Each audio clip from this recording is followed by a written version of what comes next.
Bonjour, ici Message Lumière de la famille Myriam. Je suis heureuse de te retrouver en ce beau samedi pour qu'on puisse partager ensemble la parole de Dieu.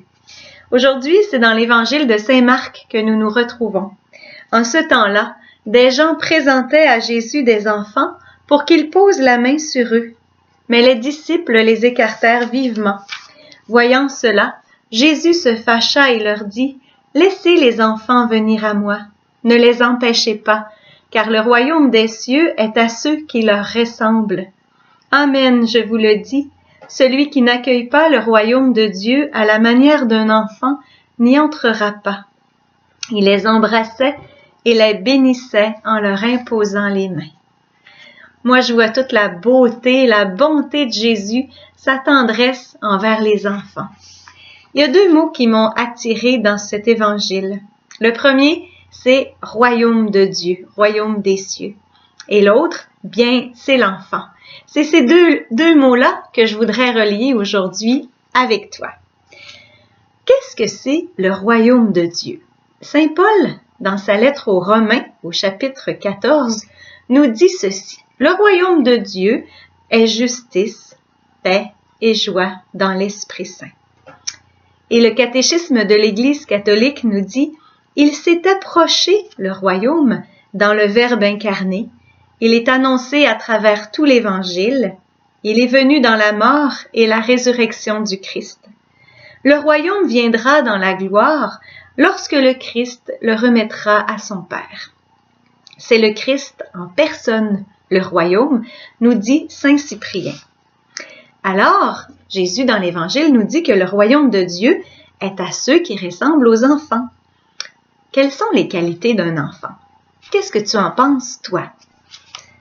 Bien, moi, je pense, normalement, un enfant fait confiance à ses parents, surtout si les petits. Il se laisse faire.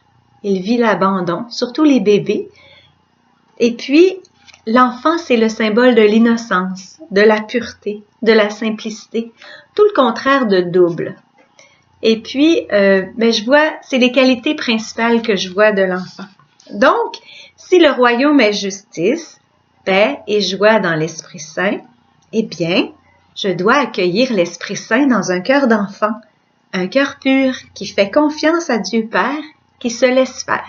J'imagine que tu as déjà vu des bébés qu'on met dans des tissus, je sais pas comment ça s'appelle, mais qui sont proches de leur maman ou dans le dos ou des fois de leur papa. Les papas aussi portent les enfants.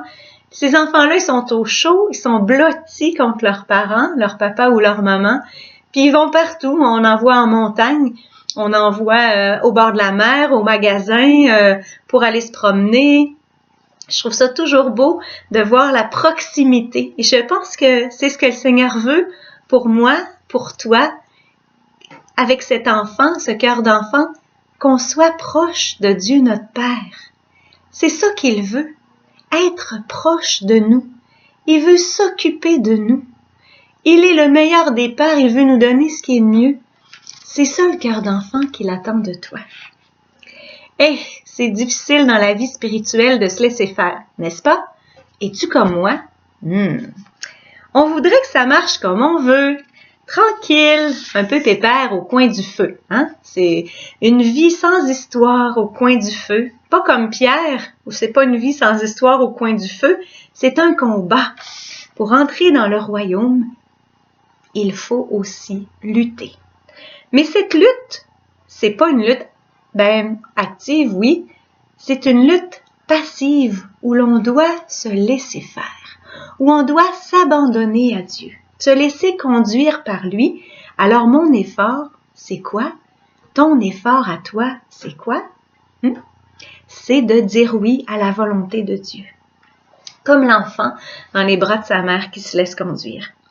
Pour cela, je trouve que la prière d'ouverture nous aide beaucoup. Elle nous dit, l'antienne d'ouverture, la prière d'ouverture. Nous t'en prions, Seigneur, que ta grâce nous devance et qu'elle nous accompagne toujours pour nous rendre attentifs à faire le bien sans relâche. Ta grâce nous devance et nous accompagne. Accueillir la miséricorde, la grâce est là, elle nous accompagne.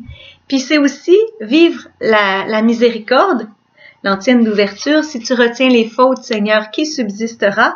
et vivre avec les sacrements, prier avec insistance, comme on nous dit dans la première lecture. Voilà, j'espère que on a compris, toi et moi, ensemble, un peu plus, la beauté du cœur d'enfant de l'Évangile. La beauté du cœur d'enfant de l'Évangile, c'est pour toi. Y as-tu pensé? Pour toi. Disons oui. Dis oui, toi aussi dans ton aujourd'hui, en regardant ce que le Seigneur fait pour toi et non pas ce que tu voudrais qu'il fasse. Parce que là, on va devenir des enfants capricieux, puis nous, on veut devenir des enfants abandonnés. Je te souhaite une belle journée. Au revoir et à demain.